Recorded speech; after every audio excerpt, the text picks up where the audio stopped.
Hey guys, this is April again. I put together just a quick little video yesterday. I was being silly, and I thought it was funny how I chose to describe the difference between your Gillio Compagna in the Apoca leather and the Spek Touch Me, and I believe this is buffalo leather. And by no means whatsoever did my description mean to imply that one is not as good as the other. I don't mean that at all. To me, they're both beautiful and excellent binders, and I love them both. That they have completely different feels to them. In that, to me, this is a much more kind of relaxed and comfortable kind of binder, where this one is a little sleeker and maybe a little more dressed up. I don't know really if that's how I should describe it, but by no means was I trying to imply that one is necessarily better or less than the other one. They're just different, and I think that when comparing the two, you have to take the whole picture into account. Okay, we are talking about a binder, Gillio with the Epoca leather. This is a $200 binder after shipping to the United States, and it is handmade in Italy. It's beautiful. The leather has this, this amazing shine and almost iridescent-y kind of look in it. The way that the way that it looks in the light, it's just gorgeous. And I have had this one here. I've had a gold one and a burgundy one and another dark brown, and they all have that kind of iridescent-y kind of quality and that shine, even from when you first open them. But then the more that you use them and you touch them and they get that patina, it just really, it's almost like this glow or something. I mean, they're gorgeous binders, but you're looking at $200, and you're also looking at handmade craftsmanship.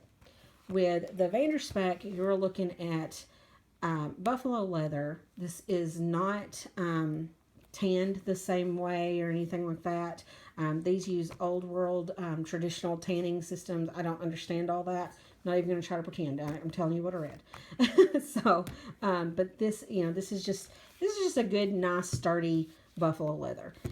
These are part of the collection that they actually kind of mass produce. These aren't handmade. Now Spek does do handmade, and now you can actually get the Touch Me layout in a custom binder. So you can choose whatever leather you want. You're going to pay more for it, depending on the leather and stuff like that. And I would not even try to venture into all of that, but it will cost more, depending on what you choose. But it's not fair to make a comparison, because it's not apples to apples. It's not apples to lemons either. It's just not apples to apples. So I think that for the price point, $200, $100, you get more than what you pay for with both. You get a very good binder that's going to last you, and it's going to fully serve your purposes if this is what you need.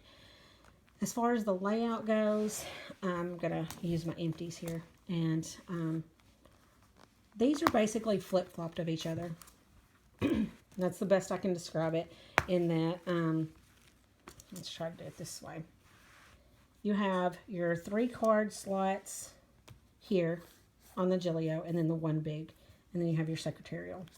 On the Spek, you have your zipper over here, and then you have a slip pocket and a little pocket and the secretarial. On the other side of the Gillio, you have your zipper pocket. It is not gusseted, and you do not have the long pocket, nor do you have the little bitty pocket at the bottom.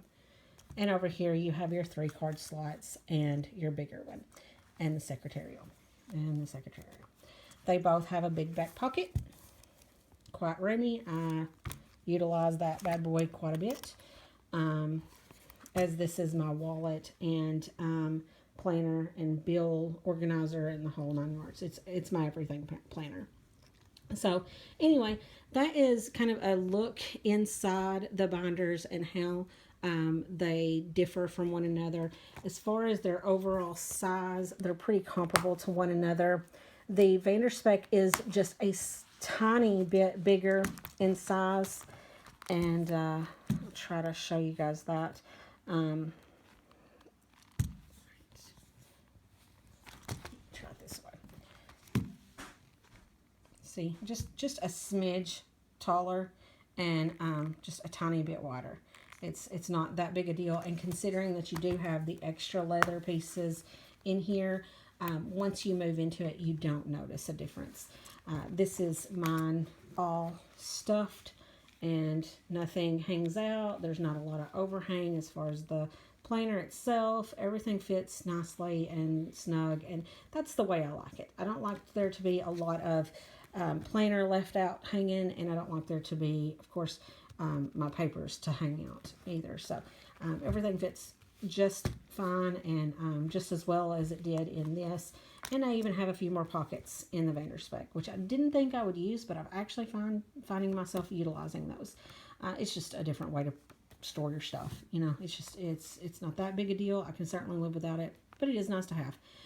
So anyway, that is kind of my quick little review. I think the hubs is home because I hear my fur babies going crazy, and supper is almost ready. So I'm going to chow down on some wonderful veggies, and you guys can chow down on this video. Have a great day.